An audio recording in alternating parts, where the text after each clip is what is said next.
O jugo leve.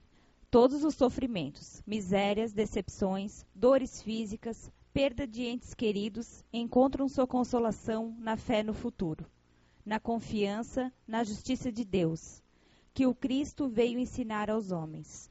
Porém, para aquele que não espera nada após esta vida, ou que simplesmente duvida, as aflições pesam muito mais e nenhuma esperança vem suavizar sua amargura.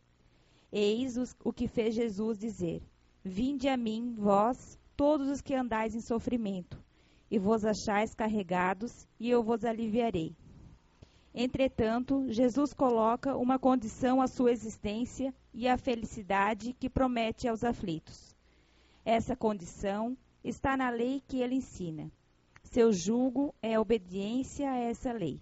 Mas esse jugo é suave e essa lei é leve, uma vez que impõe por dever o amor e a caridade.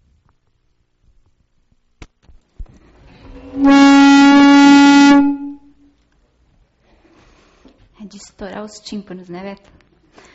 Boa noite. Então, hoje nós vamos falar sobre o jugo leve. Eu fui buscar alguns conceitos de jugo, e tem muitos, né, para entender melhor o que significa quando Jesus nos oferece esse jugo leve, né? Etimologicamente falando, jugo significa uma peça de madeira onde se emparelha dois animais para fazer o mesmo trabalho. O que eu, na minha infância, conheci como canga, né? De repente, em outras culturas aqui, vocês conheceram com outro nome.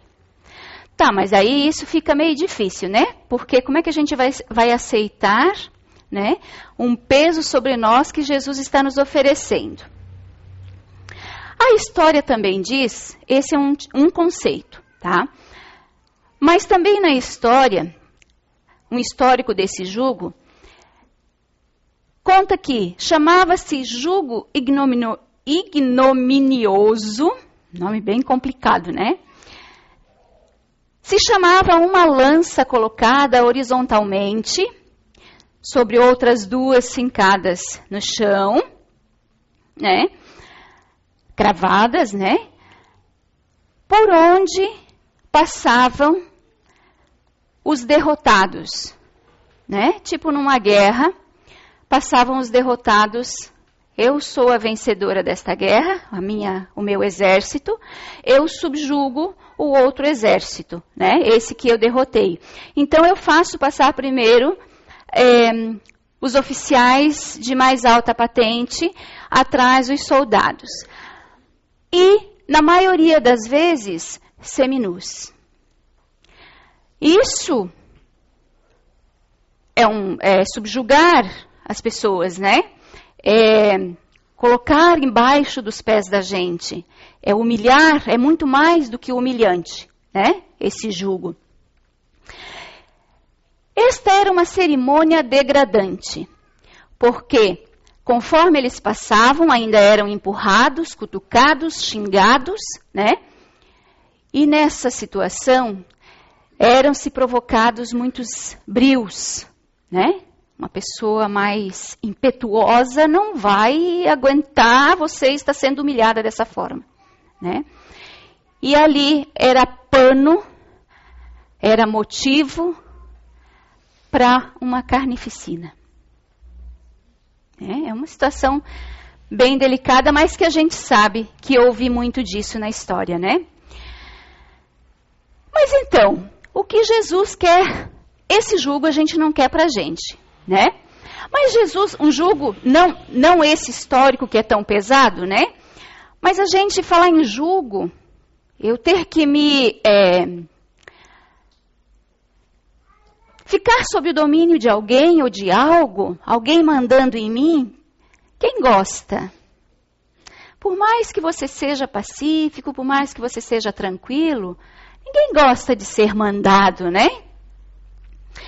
Então vamos entender um pouquinho do que Jesus quer dizer com esse jugo leve, com esse jugo que ele nos oferece. No Evangelho ainda, que a Adriana leu para a gente, sobre o jugo leve diz assim, Jesus nos faz um convite. Vinde a mim todos os que andais em sofrimento e vos achais sobrecarregados e eu vos aliviarei. Tomai sobre vós o meu jugo e aprendei de mim, que sou manso e humilde de coração, e achareis descanso para as vossas almas, porque meu jugo é suave e meu fardo é leve. Jesus diz que o jugo dele é suave. Mas que convite é esse que Jesus está fazendo para a gente? Vamos entender melhor. Jesus quer dizer que não basta eu ir à igreja, ou eu vir ao centro espírito, qualquer igreja que for, qualquer religião que eu escolha como credo meu, que não basta eu ir até lá, ficar sentado, esperando um milagre acontecer. Ele me convida a estar presente, não só de corpo, mas de mente, de espírito. Porque acontece muitas vezes conosco, né? De estar sentado aqui, de vir por obrigação, de vir por hábito, tá? E eu estar sentado aqui, mas eu estar ligado no meu problema lá em casa. Eu deixei o meu marido em casa e ele estava meio bravo hoje comigo. Ele não queria que eu viesse. Eu deixei o meu filho lá em casa, que não era uma situação legal para deixar ele sozinho. Ou então eu estou com um problema amanhã que eu tenho que resolver ou pessoal ou profissional, o que quer que for. Algo que me tire daqui. Eu vou lhes dizer, então é melhor, se você não vai ficar presente, nós vamos chegar lá. Talvez, nossa, mas isso é muito radical. Mas a gente vai chegar no porquê, né? Porque essa carga aí que a gente tem, esse problema que a gente tem, ele não vai se resolver se eu não souber como resolvê-lo. Então não adianta eu estar presente aqui se eu não vou aproveitar do que eu vou ouvir. Ah, mas você vai falar meia hora, 45 minutos, e eu só peguei, só aproveitei, só disse para mim, mexeu comigo um tantinho. Que bom! É esse pouquinho que você está precisando. É desse pouquinho, é dessa palavra, é dessa frase, é essa frase que vai fazer a diferença na tua vida. Ah, mas desde que você queira. Né? Muitas pessoas vêm para cá, sentam ali e não se preocupam, infelizmente. E nós temos isso aqui.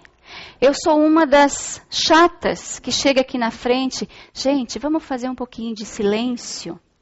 Porque a gente percebe que tem alguém, deveria ser para todos, mas a gente percebe que sempre tem alguém que está ali sentado tentando se conectar com o mais alto, tentando pedir ajuda para um problema que ela tem, às vezes até para o problema que ela deixou em casa. Às vezes ela está ali sentada não para pedir, concentrada não para pedir ajuda, mas para agradecer. Que a gente, na maioria das vezes, a gente esquece, né? De agradecer. A gente só pede, pede, pede. Pô, minha vida está um caos. Eu preciso de ajuda. Mas e o que eu estou fazendo para essa ajuda vir? Né? A gente esquece que, às vezes, as coisas se resolvem. Poxa, eu consegui. O que conseguiu? A espiritualidade teve que mexer por algum merecimento, por alguém que pediu, orou por você. A espiritualidade, essa pessoa tinha algum merecimento, a espiritualidade se mexeu, movimentou muitas situações para te dar aquela ajuda. E você, nem se ligou, nem percebeu, nem parou para pensar que não foi você que fez o esforço para que aquilo se resolvesse. Que você, quando está sentado aqui, nem se esforça um pouquinho em olhar para dentro de si, mas o que ela está querendo dizer com isso? O que aquele palestrante quis dizer com isso? Eu não gostei. Mas por que eu não gostei? Porque aí é que está. Às vezes, fere a gente, na maioria das vezes, fere a gente, porque o defeito está na gente. Porque se o defeito não estiver na gente, não vai nos machucar. A gente vai compreender, não, realmente, a gente vai encontrar a lógica do que o palestrante falou. Mas quando nos machuca, é momento de reflexão, de autoanálise. Porque se nos machucou, façamos a pergunta: por que nos machucou? Por que eu me incomodei com o que aquela pessoa disse? Por que eu me incomodei só com aquele pouquinho lá? Nós somos seres com tantos defeitos ainda. Essa é a finalidade de a gente estar aqui. Aprendendo para podermos evoluir, podermos chegarmos um dia a sermos perfeitos. Há também as pessoas, que esse a gente ainda tem que dar um desconto, é onde entra a caridade moral. Há pessoas que ainda entram aqui querendo um milagre. Mas vocês vão me curar, né? Vocês vão resolver. A gente ouve isso. Vocês vão resolver o meu problema. A gente, claro, com toda a caridade que há, não que às vezes, assim, como a gente não é perfeita, agora eu estou falando de mim, né? Às vezes a gente, poxa, mas tem que ter a caridade, porque eu também cheguei aqui esperando um milagre. Eu, Beatriz, cheguei aqui esperando um milagre também. Só que eu fui compreendendo que esse milagre, ele só viria se eu me mexesse. Se eu aplicasse em mim, se eu aceitasse para a minha vida esse jugo leve que Jesus está nos oferecendo. Ah, mas o que é esse jugo que você está falando? Nós vamos chegar lá. No final a gente vai compreender o que significa esse jugo. Pode ser que muitos de vocês até já compreenderam. Eu demorei para compreender, tá? Eu juro para vocês que jugo leve, eu já li bastante sobre isso, mas exatamente o que ele quer dizer com isso? E olha, não é difícil, tá? Não é difícil, mas a gente acha que sabe. Às vezes, é preciso alguém falar, eu já sabia, mas é preciso alguém verbalizar para mim. Poxa, realmente, como é fácil, e eu já sabia, mas por que eu não conseguia agir em cima disso que eu já sabia? Mas alguém precisa verbalizar para a gente. Isso é de muitos de nós. É um defeito? Não sei, eu acredito até que pelo nosso dia a dia, pela correria, pelo imediatismo, pelas ansiedades que a gente tem, a gente acaba deixando escapar aquilo que a gente já aprendeu. Mas aí é que está. A nós que estamos aqui, aqueles, como eu estava falando, que estão chegando há pouco na doutrina, que ainda não têm muito conhecimento, tudo bem. A gente vai esclarecer para essa pessoa que esse milagre, ele há de vir. Mas não somos nós aqui. Nem a espiritualidade que vai fazer sem que ela o busque. A gente vai explicar com toda a paciência, com toda a caridade moral que alguém que se diz espírita tem que ter, né? Mas e aquele? Onde fica aquele que já está 1 ano sentado aqui na frente, ouvindo palestra, que não falha nenhuma, porque tem aquele que vem na quarta e no domingo, né? Está 1 ano, está 2 anos, e ainda chega para a gente, tá? Eu não estou reclamando aqui, mas às vezes dá um negócio assim de... Ai, quando é que essa pessoa vai cair a ficha? Não aprendeu ainda. Porque ela já tem tudo. Ela já recebeu todo o esclarecimento possível para resolver, às vezes, problemas tão fáceis do dia a dia. Tá, não vamos desmerecer e não vamos colocar assim, ó, cada um tem o seu problema. O meu problema pode ser o mesmo que o teu.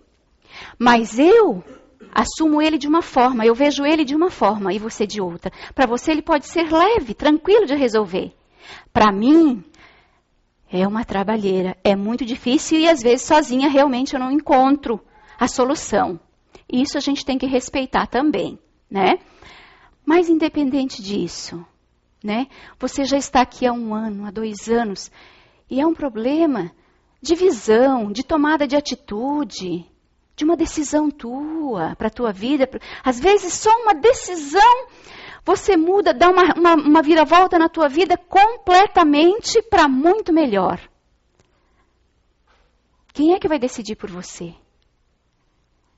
Eu na conversa fraterna?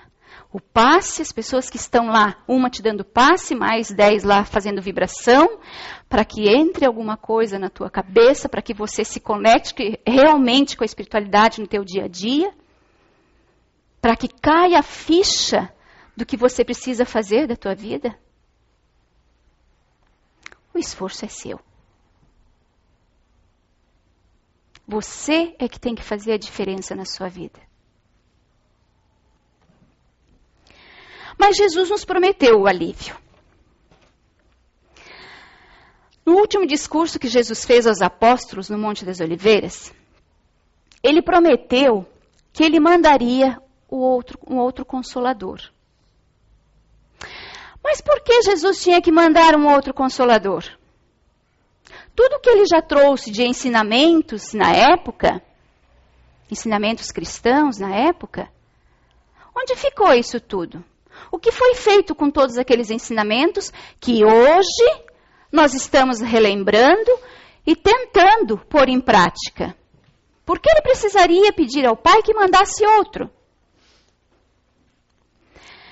Ele diz lá em João, capítulo 14, se me amais, guardai os meus mandamentos, e eu rogarei ao Pai, e ele vos dará outro consolador, para que fique eternamente convosco. O Espírito da verdade, Espírito de verdade, a quem o mundo não pode receber, porque não o vê, nem o conhece. Mas vós conhecereis, porque ele ficará convosco e estará em vós. Em vós. Mas o Consolador, que é o Espírito Santo, a quem o Pai enviará em meu nome, vos ensinará todas as coisas e vos fará lembrar de tudo que vos tenho dito. Mas por que então Jesus precisava pedir ao Pai que mandasse outro Consolador para nós? Para relembrar. Ele diz ainda, o outro Consolador virá para relembrar, para fazer com que vós lembres de tudo que eu ensinei. E também daquilo que eu não pude ensinar agora, porque vós não compreenderíeis. Ele deixou tantos ensinamentos que hoje a gente sabe e a gente tenta viver. Mas é que Jesus já antecedia, ele já previa que o cristianismo, que era a doutrina cristã da época, né, para aplicar todos os ensinamentos dele, o cristianismo teria uma mudança radical. Ele se transformaria em dogmas, né? Os seres humanos, nós seres humanos, com as nossas imperfeições, com os nossos egos, falando mais alto, né? Transformou a doutrina de Jesus, os ensinamentos de Jesus, em dogmas que caem sobre nós como uma marreta, né? Em dogmas e em várias outras coisas estranhas por aí, né? Que cada um deve conhecer de alguma forma. Coisas sem lógicas, sem razão, rituais, que não nos trazem benefício, que algumas vezes até nos trazem mal, né? É nisso que foi transformado os ensinamentos de Jesus na época. Ou seja, foi mal compreendido, né? Então, Jesus prometeu que viria o Espírito Santo, que, simbologicamente, o Espírito Santo é uma falange de espíritos que nos trariam ensinamentos. Não era nenhum ser humano, né? E nenhuma individualidade, já que ele diz que ficaria em nós eternamente. Então, um ser não poderia, né? Jesus estava falando de ensinamentos, de conhecimentos, que esses espíritos trouxeram para nós. Então, por Consolador prometido, são os ensinamentos que são mais esclarecidos para nós através da doutrina espírita. Eu, no meu pouco conhecimento, na minha ignorância, não conheço nenhuma outra doutrina que nos esclareça, que nos coloque, que nos mostre, toda essa verdade, que nos dê através de razões, que nos mostre através de razões, de lógica, do bom senso. Eu não conheço outra doutrina, a não ser o Espiritismo, que é a doutrina dos Espíritos. Mas falando então da doutrina dos Espíritos, o Espiritismo, lá no Evangelho segundo o Espiritismo, no capítulo 6, mesmo capítulo que a Adriana leu, no item 4, o Espiritismo revela o objetivo da dor, mostrando que os sofrimentos são como crises salutares que levam à cura. São as purificações que asseguram a felicidade nas existências futuras. O homem compreende que mereceu sofrer e acha justo o sofrimento. Se a doutrina espírita não mostrasse para nós os porquês desse sofrimento, do porquê estamos aqui, de onde viemos, para onde vamos, por que sofremos, que muitos de vocês, como eu, já em tenra idade, se questionava, para que tudo isso? Já falei outras vezes aqui. Que mundo é esse? Só existe este planeta? Por que tanto sofrimento? Por que tantas doenças? Olha a lógica da coisa. Um rico, outro pobre. Um doente, outro não. Uma família que parece que vive numa arena, de gladiadores, e a outra família que são unidas, que se dão bem, tem seus problemas, porque afinal de contas, nós viemos com dívidas, todos nós viemos com dívidas, umas dívidas mais leves, outras mais graves, Todos nós com dívidas, todos nós para evoluirmos, todos nós para aprendermos um pouco mais, Mas alguns de nós conseguem conviver harmoniosamente com seus problemas, como eu disse, cotidianos, porque afinal de contas, nós estamos envolvidos na matéria. E esse planeta ainda é um planeta de provas e expiações. Os males ainda existem, mais mal do que bem aqui na Terra. Então nós vamos sofrer essas consequências, independente da bagagem que trouxemos para expiar, para resgatar, para pagar. Eu não gosto muito desse termo, porque é muito pesado, A vida já não é fácil aqui, a gente diz, ainda devo isso tudo. Não. Vamos resgatar então, Vamos tentar quitar esse débito, Se ela já é tão difícil assim. Mas é a doutrina espírita que nos traz esse consolo. É através dela, através do conhecimento, através dos ensinamentos que Jesus nos trouxe, que nos mandou, que os espíritos nos trouxeram, que Kardec compilou lá, questionou, buscou e deixou para nós. É através desses ensinamentos que nós sabemos a verdadeira causa dos nossos problemas. É essa doutrina que nos dá o remédio. Que remédio é? O remédio está dentro de nós. Basta nos conhecermos. Basta sabermos que nós que estamos aqui não estamos sofrendo em vão. Nós temos a nossa parcela de responsabilidade, sim, nos nossos sofrimentos. Mais ou menos para cada um, mas estamos no mesmo barco. E os ensinamentos que Jesus deixou, que a doutrina espírita nos traz, que esse Consolador nos traz, nos faz lembrar, hoje, muito mais presente, esse é o nosso remédio. Jesus diz então, que se nós aceitarmos, esse é o jugo que Jesus, o que Ele nos cobra, o que Ele nos impõe, claro, desde que eu queira. Não esqueçamos que eu tenho o meu livre-arbítrio. Eu é que sei o que eu faço da minha vida. Tá, mas daí você também não pode reclamar, eu não quero saber disso, isso é muita imposição. Daí você não pode reclamar dos problemas que vêm, né? Aí você tem que arcar também com a tua responsabilidade, com a tua parcela de responsabilidade nisso tudo, né? Mas a doutrina diz que esse jugo que Jesus nos oferece é o aprendizado do conhecimento. É o aprendizado.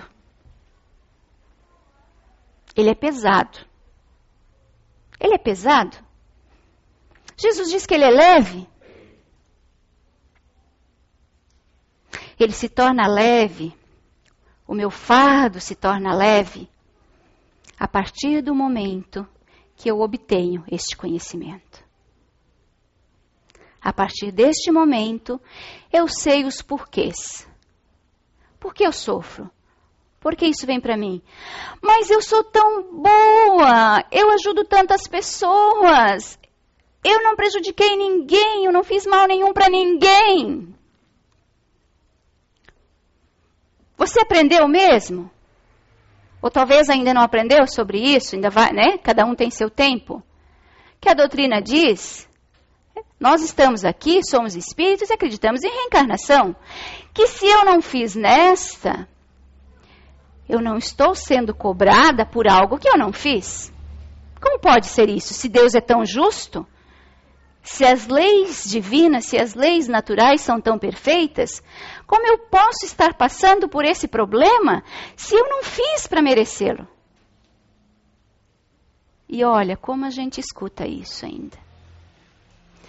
Eu esqueço que eu não fiz nesta encarnação. E que pode não ter sido nem na última próxima. Pode ter sido ainda numa mais anterior. Mais atrás lá.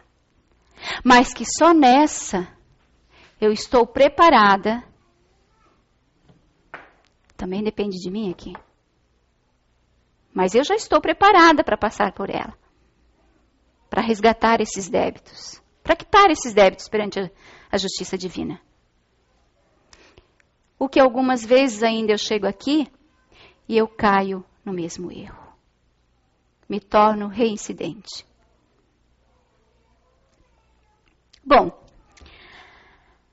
eu espero ter passado para vocês esse conceito do que significa. Eu compreendi isso. Que o jugo é a responsabilidade que Jesus nos exige. E a responsabilidade que Jesus nos exige é o aprendizado da lei de Deus. E o seu fardo é a prática dessa lei. Cabe a nós aceitarmos, porque não adianta, é o que eu falei no início, eu sentar aqui e ouvir. E eu não pegar nada e pôr em prática na minha vida. A intenção de estarem todos nós, eu aqui, e todos vocês aí, todos nós estarmos aqui dentro, é essa. Sermos pessoas melhores, sermos mais felizes, sabermos lidar com os problemas cotidianos, sabermos nos conhecermos, sabermos lidar com os nossos egos, que geralmente é o que fala mais alto, é o que mais nos machuca. Essa é a intenção de estarmos aqui. É isso que Jesus nos pede.